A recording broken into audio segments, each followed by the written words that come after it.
So we start Saturday morning with a sad looking dog and some Lego engineering. Daddy and Alexi building some Lego before I can scamper off down to the boat.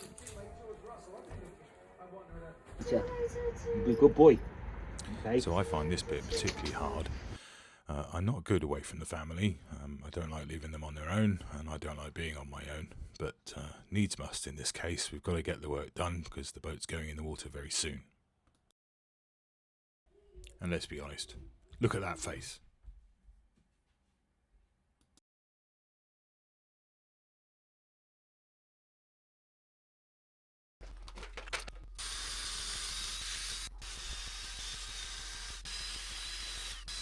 So after an uneventful drive down to the yard, 3.5 hours in the car, here I am setting about cleaning up the strainers for the main engine, for the engine intake and for the Stoneland intake here.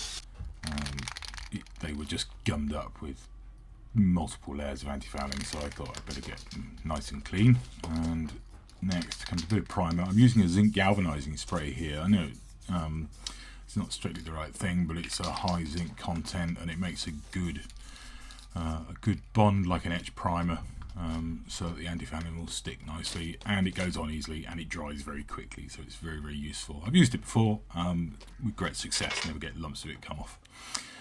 Now moving on to the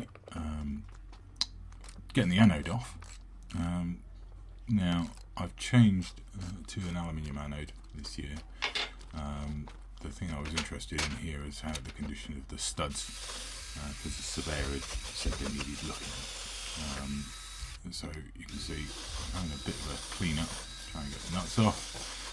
That's just a brass wire wheel on my portable drill. Buzzing away, get that nice and clean, get the other one clean. And as you can see, the weather's turned even worse. It's just getting miserable. It started out as a grey mizzle and ended up as a pretty grossy, rainy afternoon. So that was it. Get that off. That one came off nice and easily.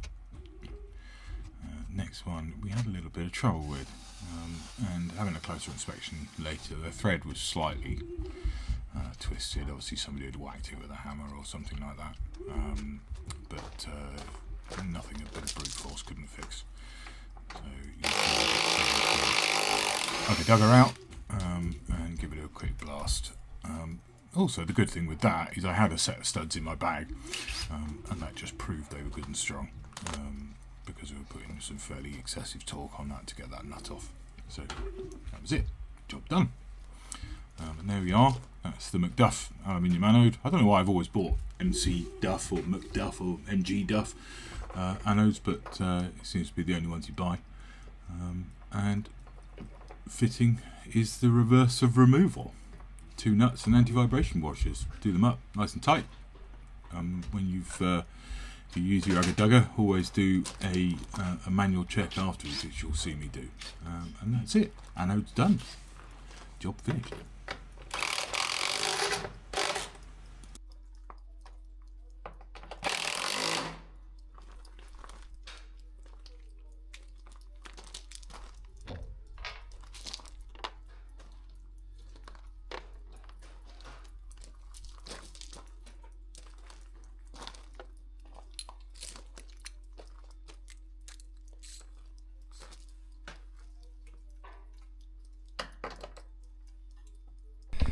Oh, it's a miserable bloody day,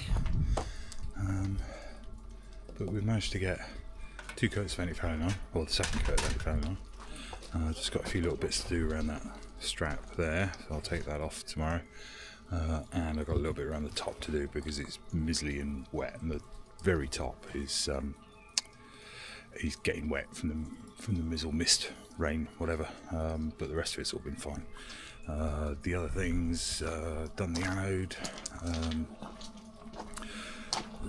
done the anode, and put another coat, so that's 3 coats of antifouling on the prop. Done the rudder, rudder's in, rudder's back in, there we are, rudder's back in, got that little bit to do because that's wet, so I can't paint it, and yeah, Goes back in. Oh, it's missed a bit down at the bottom. I'll do that in the morning. But yeah, that's it. Miserable wet Devon day. But you know, that's how the cookie crumbles, and that's boat ownership, really. Sometimes you just got to do it. Evening time gourmet solo cooking by the skipper. Ta-da!